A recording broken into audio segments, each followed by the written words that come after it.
किसान की विरासत, धरती के वनस्पति संसाधन, एक अधिकार जिसका दुनिया भर के देश करते हैं सम्मान। आज भारत उन अधिकारों को दे रहा है नए मुकाम, ताकि और बढ़े किसानों की वंशागत किस्मों की पहचान का अभियान।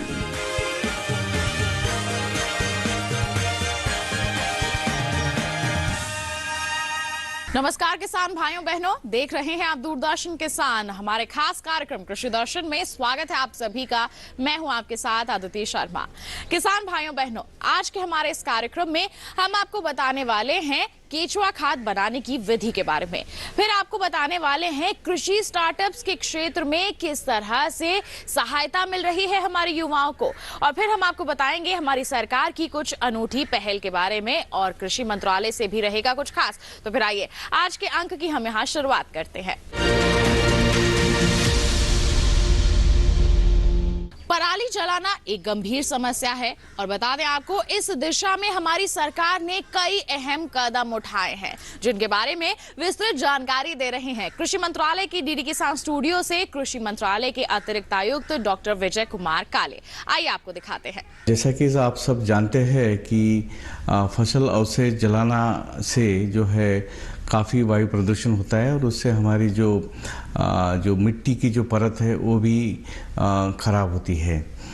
तो इस सिलसिले में आपने देखा होगा कि ख़ास तौर पे जो अक्टूबर, नवंबर और दिसंबर महीने में इस तरह का जो पंजाब, हरियाणा और ख़ास तौर पे उत्तर प्रदेश और एनसीटी के एरिया में इस तरह का पोल्यूशन दिखाई देता है। तो उससे कारण काफ़ी समस्याएं खड़ी होती है। और आप सब ने देखा है और आप सबको पता है कि ज्ञात होगा कि भारत सरकार ने इस जो ये पराली जो है समस्या को निदान के लिए एक सहायता की जो है सहायता भी शुरू की है, जो कि स्पेसिफिकली जो है पंजाब, हरियाणा और उत्तर प्रदेश और एनसीटी दिल्ली के लिए लागू है। उसमें हम लोग मशीनों और कस्टम हायरिंग सेंटर और बाकी जो है प्रचार प्रसार के लिए हम लोग उसके लिए सहायता करते हैं राज्य सरकार को और Indian council of agriculture research को। तो जैसा कि आपने देखा है कि हमने पिछले जो लगभग 18-19 से जो है हमारी ये जो स्कीम शुरू हुई थी, तब से आपने देखा होगा कि हमने लगभग 2 लाख से ऊपर जो है मशीनें हमने आज तक बांट चुके हैं जो पराली प्रबंधन के विषय में। तो ख़ास तौर पे इस राज्य सरकार जो काफ़ी प्रयास कर रहे हैं, किसानों को समझाने का प्रयास कर रहे हैं कि इससे क्या क्या हानि हो सकती है। एक तो वायु प्रदूषण तो होता ही है, साथ साथ में जो हमारी जो मिट्टी की गुणवत्ता है वो भी ख़राब होती है। तो इससे अगर आप इस पराली को अगर आप अपने मिट्टी में ही दबाएंगे या इसको अगर आप कलेक्ट करके आप इसको अगर बाहर बेचेंगे तो आपको किसानों को इसका फ़ायदा हो सकता है। इस समस्त टेक्नोलॉजी के लिए जो है भारत सरकार जो है मशीनों का जो है अनुदान प्रदान करती है। तो इस साल फिर भी हमने इतने प्रयासों के बाद भी देखा है कि जो हमारा हरियाणा प्रदेश है वहाँ पे जो है कैथल है, करनाल है, कुरुक्षेत्र है, जिंद है, फतेहाबाद है, और पंजाब में जो ख़ास तौर पे जो है तरन तारण डिस्ट्रिक्ट है, अमृतसर डिस्ट्रिक्ट है, पटियाला डिस्ट्रिक्ट है, और यूपी में जो है शाहजहांपुर और पीलीभीत एरिया में जो है अभी भी जो है क्रॉप बर्निंग के इश्यूज आ रहे हैं। तो मैं सभी किसान भाइयों से बहुत ही नम्रतापूर्वक जो है आप सबसे विनती करना चाहूँगा कि आप जो है इस पराली को आप जलाइए मत, और आप इसका सदुपयोग करिए। अपने जिसको इंसिट्यू बोलते हैं आप अपनी मिट्टी में ही दबाइए, या आप उसको एक्सिट्यू के रूप में जो है बाहर इस पराली को आप इस्तेमाल कर सकते हैं। तो मैं यही गुजारिश करूँगा कि आप आने वाले समय में इसको ना जलाए और अपनी जो वायु प्रदूषण में आप सहभागी ना होने। किसान भाइयों बहनों, आइए अब कार्यक्रम में नजर डालते हैं हमारे सेगमेंट विज्ञान और किसान पर।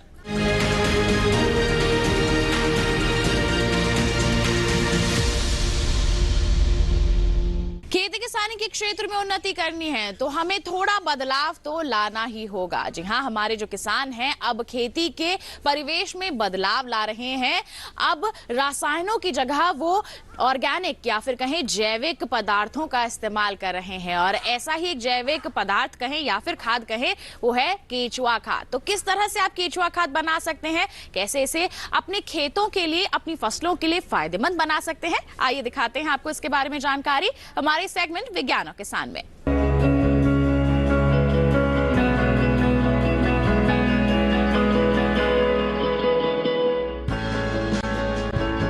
वर्मी कंपोस्ट यानी केचुआ खाद बनाने के लिए आपको चाहिए मिट्टी, 10 से 15 दिन पुराना गोबर, रसोई से निकला सब्जी वगैरह का कचरा, हरे पत्ते, फसल अवशेष और केंचुए। केंचुए इस तमाम सामग्री को खाते हैं और बदले में जो मल त्यागते हैं वही खाद कहलाती है। मिट्टी में 16 तरह के पोषक तत्व पाए जाते हैं। यही पोषक तत्व फसल उत्पादन में हमारी मदद करते हैं। इनमें से किसी भी तत्व की कमी होने पर किसान रासायनिक खाद का इस्तेमाल करते हैं, जबकि अच्छी क्वालिटी के वर्मी कंपोस्ट में सभी 16 तरह के पोषक तत्व मौजूद रहते हैं। यही वजह है कि वर्मी कंपोस्ट मिट्टी की भौतिक संरचना सुधारकर मिट्टी को प्राकृतिक रूप से उपजाऊ बनाता है। इसके अलावा मिट्टी की जल धारण क्षमता में भी इजाफा करता है और पौधों की जड़ों के पनपने के लिए सही वातावरण तैयार करता है। किसान अगर जैविक खाद और रासायनिक उर्वरकों का सही अनुपात में इस्तेमाल करेंगे तो ज्यादा मुनाफा कमा सकेंगे। वर्मी कंपोस्ट गड्ढों में तैयार किया जाता है। अगर गड्ढा 13 फुट लंबा, 3 फुट चौड़ा और 1 फुट गहरा है तो उससे 9 से 15 क्विंटल तक केचुआ खाद हासिल की जा सकती है, वो भी सिर्फ 60 से 70 दिनों में। केचुआ खाद बनाने के लिए आपको छायादार जगह की जरूरत होगी। ऐसी जगह जो बाकी जमीन से थोड़ी ऊंची हो, ताकि बरसात का पानी इकट्ठा न हो सके। रोशनी जितनी कम होगी, केंचुए उतने ज्यादा सक्रिय रहेंगे। अगर आप कारोबार के लिए केंचुआ खाद बना रहे हैं तो फिर शेड तैयार करना बेहतर रहेगा। इन्हीं शेड में वर्मी कंपोस्ट का बेड तैयार किया जाएगा। बेड की गहराई 30 से 60 सेंटीमीटर, चौड़ाई 1.5 मीटर और लंबाई सुविधा अनुसार रखें। गहराई इसीलिए कम रखी जाती है ताकि उसमें गर्मी पैदा न हो और केंचुओं को नुकसान न पहुंचे। व्यावसायिक वर्मी कंपोस्ट के लिए आसपास पशुपालन का होना जरूरी है ताकि गोबर आसानी से उपलब्ध हो सके। गड्ढे के फर्श को मजबूत कर लें, इतना मजबूत कि केंचुए जमीन में दाखिल ना हो सके।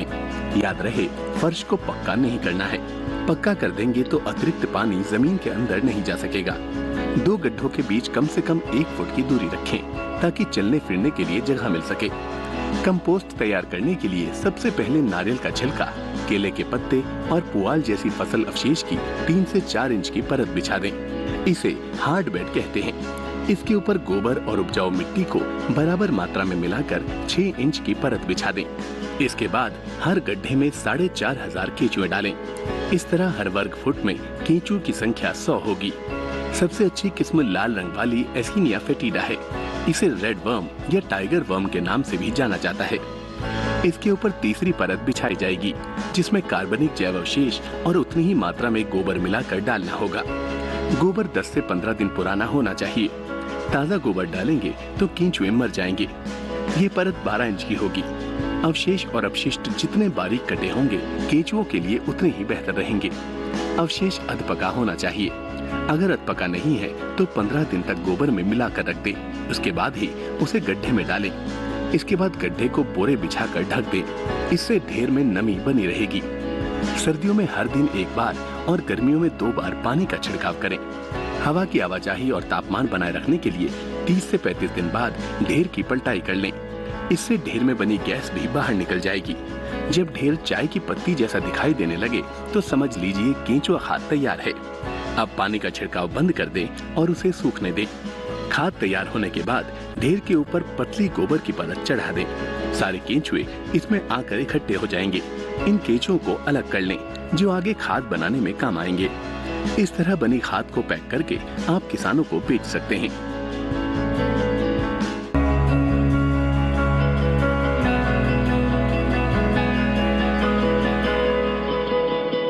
किसान भाइयों बहनों, ये था सेगमेंट विज्ञान और किसान। इसी के साथ जानकारी दें आपको कि कार्यक्रम में वक्त हो चला है एक छोटे से ब्रेक का। आप कहीं मत जाइए, देखते रहिए कार्यक्रम कृषि दर्शन, बने रहिए दूरदर्शन किसान पर।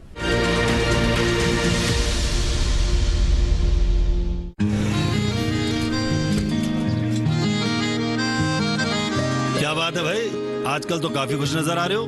क्यों ना हूँ, अब मैं ऑर्गेनिक खेती जो कर रहा हूँ ये पूरा प्राकृतिक है, ऑर्गेनिक है। इसमें हमारे खेत, हमारी फसल और हमारी जेब सब फायदे में होते हैं और इसमें लागत भी कम है।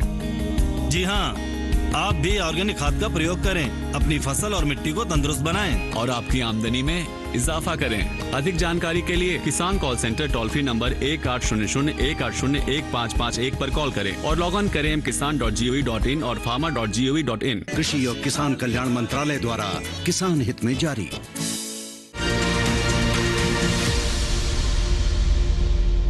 ब्रेक के बाद दूरदर्शन किसान के कार्यक्रम कृषि दर्शन में आप सभी का फिर से स्वागत। आइए अब आपको दिखाएं सेगमेंट कृषि स्टार्टअप।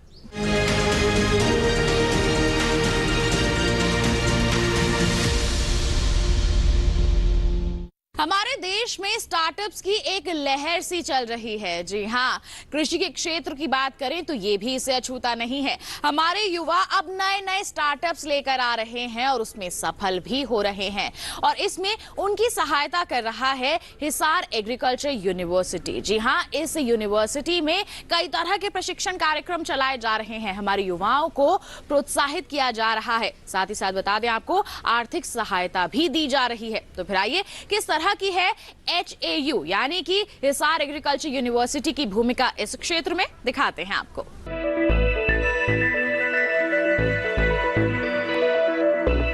अगर आपके दिमाग में खेती बाड़ी या उससे जुड़े किसी व्यवसाय के बारे में कोई नया आइडिया आ रहा है और संसाधनों के अभाव में आप उसे जमीन पर नहीं उतार पा रहे हैं, तो हिसार में मौजूद चौधरी चरण सिंह हरियाणा कृषि विश्वविद्यालय चले आइए। यहाँ का कृषि व्यवसाय उष्मायन केंद्र यानी एबिक सेंटर आपके लिए बाहें फैलाए खड़ा है। आप अपना आइडिया यहाँ के विशेषज्ञों के सामने रखिए। अगर उन्हें आपकी बात में दम नजर आया तो समझ लीजिए आपका काम हो गया। ये केंद्र आपके आइडिया को कारोबार में तब्दील कर देगा और आप एक आदत स्टार्टअप के मालिक बन जाएंगे। स्टार्टअप के लिए पैसे का इंतजाम भी यही सेंटर करेगा। आपको प्रशिक्षण भी देगा और मार्केटिंग का हुनर भी सिखाएगा। बहुत कम समय में ही सेंटर ने बड़ी कामयाबियां हासिल कर ली है। 100 से भी ज्यादा लोग प्रशिक्षण लेकर उद्यमी बन चुके हैं और 62 स्टार्टअप स्थापित कर चुके हैं। इन स्टार्टअप का सालाना टर्नओवर 27 करोड़ रुपए है। चौधरी चरण सिंह हरियाणा कृषि विश्वविद्यालय हिसार के द्वारा हमारे जो बेरोजगार युवक हैं, किसान भाई हैं और जो उद्यमी हैं, उनके मन में यदि कोई नवा विचार आता है, जिसको नवाचार कहते हैं, उसको बिजनेस के रूप में स्थापित करने के लिए एबिक सेंटर यानी कि एग्री बिजनेस इंक्यूबेशन सेंटर की स्थापना की गई है। इस सेंटर की स्थापना नाबार्ड एवं राष्ट्रीय कृषि विकास योजना के तहत हमें कुछ धन उपलब्ध कराया गया है, उसकी मदद से इसकी स्थापना की गई है। और जैसा मैंने बताया, इसका मुख्य उद्देश्य यही है कि हम अपने विश्वविद्यालय में जो भी हमारे बेरोजगार नवयुवक हैं, हमारे किसान भाई हैं, हमारे ग्रामीण परिप्रेक्ष्य में रहने वाले उद्यमी हैं, वो अपने विचार को एक बिजनेस के रूप में परिवर्तित कर सकें। इस विचार के साथ इसकी स्थापना की गई है।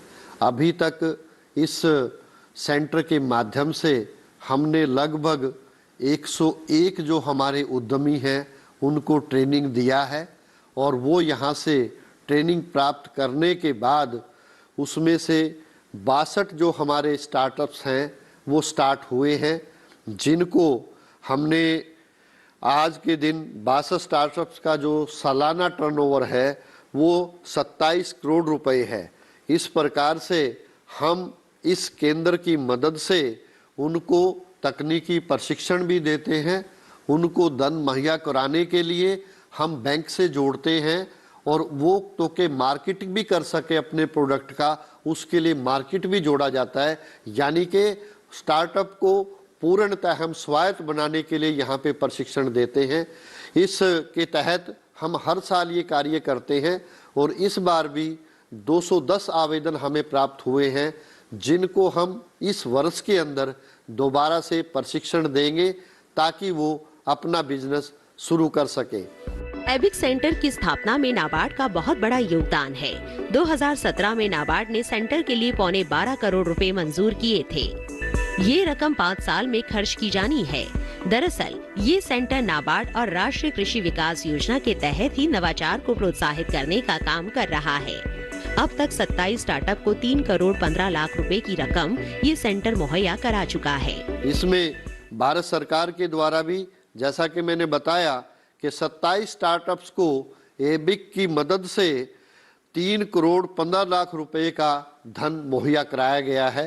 ये इन स्टार्टअप्स को शुरू के अंदर अपना बिजनेस शुरू करने में मदद भी मिलती है और हमारा यही प्रयास है कि यहाँ पे ज़्यादा से ज़्यादा उद्यमी आएं और जो उनका विचार है वो नवाचार है, उसको हम एक बिजनेस के रूप में परिवर्तित करते हुए न केवल स्वयं की आय अर्जित करें, बल्कि उस स्टार्टअप में जो व्यक्ति कार्य करेंगे उनको भी आजीविका का साधन मिलेगा और इस प्रकार हम अपने प्रांत को, अपने देश को स्वावलंबी बनाने में हमें मदद मिलेगी और इसी के तहत हम ये कर पाएंगे कि हमारे जो नवयुवक हैं, हमारे जो छात्र यहाँ से निकलते हैं, हमारे पढ़े लिखे जो नवयुवक हैं, वो नौकरी मांगने वाले ना हो बल्कि नौकरी देने वाले हों।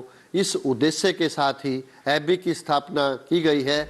ये ऐसा सेंटर है जो नौकरी मांगने वालों को नौकरी देने वालों के रूप में तैयार कर रहा है। तो देर किस बात की है?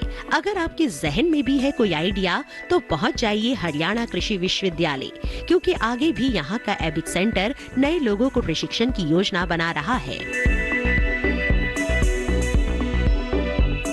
तो ये था सेगमेंट कृषि स्टार्टअप। इसी के साथ जानकारी दें आपको कि कार्यक्रम में वक्त हो चला है एक और छोटे से ब्रेक का। कहीं मत जाइए, हम जल्द ही हाजिर होंगे। बने रहिए दूरदर्शन किसान पर, देखते रहिए कार्यक्रम कृषि दर्शन।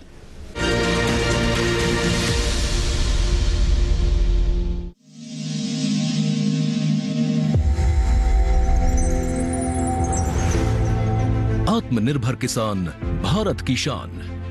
उत्पादन में आत्मनिर्भर होने के साथ साथ फसल की कटाई के उपरांत उपज की हानि को रोकने, ग्रामीण क्षेत्रों में रोजगार सृजन करने और बीज से बाजार तक के विजन को मजबूती देने के उद्देश्य से 1 वर्ष पूर्व माननीय प्रधानमंत्री श्री नरेंद्र मोदी जी ने एक महत्वाकांक्षी केंद्रीय योजना एग्रीकल्चर इंफ्रास्ट्रक्चर फंड की शुरुआत की। इस आधुनिक इंफ्रास्ट्रक्चर से कृषि आधारित उद्योग लगाने में एक बहुत बड़ा बदलाव आएगा और बहुत बड़ी गति आएगी। साथियों, अब हम उस स्थिति की तरफ बढ़ रहे हैं जहां गांव के कृषि उद्योगों से फूड आधारित उत्पाद शहर जाएंगे और यही तो आत्मनिर्भर भारत अभियान का संकल्प है। एग्रीकल्चर इंफ्रास्ट्रक्चर फंड से पात्र लाभार्थी गोदामों का निर्माण कर सकते हैं। छटाई या ग्रेडिंग इकाई, पैकिंग हाउस, सप्लाई चेन और कोल्ड चेन जैसी सुविधाएं या फिर प्राथमिक कृषि प्रसंस्करण केंद्र की स्थापना कर सकते हैं। इस योजना के तहत पात्र लाभार्थियों को 2 करोड़ रुपए तक के ऋण पर अधिकतम 7 वर्ष के लिए ब्याज में 3% तक की छूट दी जा रही है। ऋण पुनर्भुगतान के लिए 6 महीने से 2 वर्ष तक मोरेटोरियम की सुविधा भी उपलब्ध है। इस योजना ने अब तक सफलता की कई मिसालें कायम की हैं, जैसे कि मध्य प्रदेश के लाभार्थी श्री विपिन त्रिपाठी ने एग्रीकल्चर वेस्ट से बायोफ्यूल बनाने का इनोवेटिव प्राइमरी प्रोसेसिंग सेंटर लगाया है। लोन मिलने की वजह से हम समय पर सारी मशीनों का प्रोक्योरमेंट और सारा सिविल वर्क टाइम पे करवा पाए, जिससे ये प्रोजेक्ट को लगाना संभव हो पाए। राजस्थान के लाभार्थी श्री यशवर्धन मुंद्रा ने सॉर्टिंग एंड ग्रेडिंग यूनिट लगाकर रोजगार के अवसर पैदा किए हैं। कर्नाटक की महिला उद्यमी श्रीमती ममता वी ने प्राइमरी प्रोसेसिंग सेंटर लगाकर प्रगति की नई राह चुनी है। ಸಣ್ಣ ಪುಟ್ಟ ಉದ್ಯಮಿಗಳನ್ನ ಮತ್ತಷ್ಟು ಅಗ್ರಿಕಲ್ಚರ್ ಅಲ್ಲಿ ಹೆಚ್ಚು ನಾವು ಇನ್ನಷ್ಟು ಸಾಧನೆ ಮಾಡಲಿಕ್ಕೆ ಕಾರಣಕಾರಕವಾದಂತ ಈ ಅಗ್ರಿಕಲ್ಚರಲ್ ಇನ್ಫ್ರಾಸ್ಟ್ರಕ್ಚರ್ ಫಂಡ್ ಇಂದ ನಮ್ಮ ಇನ್ನಷ್ಟು ಯೋಜನೆಗಳು ಆಯೋಜನೆಗಳು ಉತ್ತಮಗೊಂಡಿದೆ। राजस्थान के लाभार्थी श्री दिनेश भट्टर ने जीरे की प्रोसेसिंग यूनिट लगाकर आसपास के ग्रामीणों को आत्मनिर्भरता प्रदान की है। महाराष्ट्र के लाभार्थी श्री अनूप कुमार मोहता ने वेयर हाउस बनाकर अन्न भंडारण को सुनिश्चित किया है। आज देश के कोने कोने से किसान, कृषि उद्यमी, किसान उत्पादक संघ, प्राथमिक कृषि सहकारी समितियां, स्वयं सहायता समूह और कृषि उपज मंडियां इस योजना का लाभ उठा रहे हैं।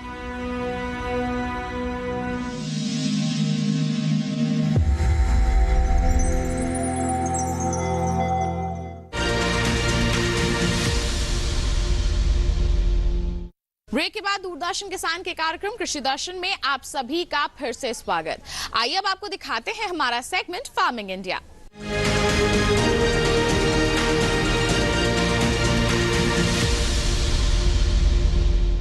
किसान भाइयों बहनों, आज के हमारे सेगमेंट में हम आपको बताएंगे राष्ट्रीय कृषि बाजार के बारे में। ये एक ऐसा बाजार है जिसमें आप घर बैठे बैठे ही खरीदारी और बिकवाली कर सकते हैं। जी हाँ, हमारी सरकार ने ये एक अनूठी पहल की है जो हमारे किसानों के लिए काफी फायदेमंद साबित भी हो रही है। अगर आप इसके बारे में जानकारी नहीं रखते हैं तो आइए आपको भी जागरूक करते हैं राष्ट्रीय कृषि बाजार के बारे में।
कि किसानों के साथ धोखाधड़ी की संभावना कम हो जाती है।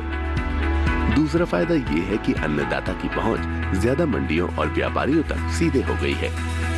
तीसरे, मंडियों में आवक और भाव की तुरंत जानकारी मिल जाती है। और चौथा, भुगतान बहुत जल्दी हो जाता है और पैसा सीधे किसान के खाते में जाता है। तो अगर आप भी सुविधा का फायदा उठाना चाहते हैं तो ई नाम पर रजिस्ट्रेशन कराना होगा। रजिस्ट्रेशन की कोई फीस नहीं है। तो किसान भाइयों बहनों, ये था सेगमेंट फार्मिंग इंडिया और इसी के साथ बता दें आज के अंक में बस इतना ही। उम्मीद है जितनी भी जानकारियां आप तक पहुंचाई गई हैं वो सभी आपके लिए लाभकारी साबित हुई होंगी। साथ ही बता दें दोबारा हमारा ये कार्यक्रम देखना है तो टीवी स्क्रीन पर दिखाई जा रहे क्यूआर कोड को आप स्कैन कर लीजिए, सीधा पहुंच जाएंगे हमारे यूट्यूब चैनल पर। दोबारा हमारा ये कार्यक्रम आप देख सकते हैं। साथ ही बता दें ईमेल भी कर सकते हैं आप हमें। ईमेल आईडी है krishidarshandddk@gmail.com। आप हमें पत्र भी लिख सकते हैं। पता है हमारा कृषि दर्शन, कमरा नंबर 58, CPC दूरदर्शन, खेलगांव, नई दिल्ली 110049। तो इसी के साथ आज के लिए बस इतना ही। अगले अंक में फिर होंगे हाजिर, तब तक के लिए हमें दीजिए इजाजत। लेकिन आप बने रहिए दूरदर्शन किसान पर। नमस्कार।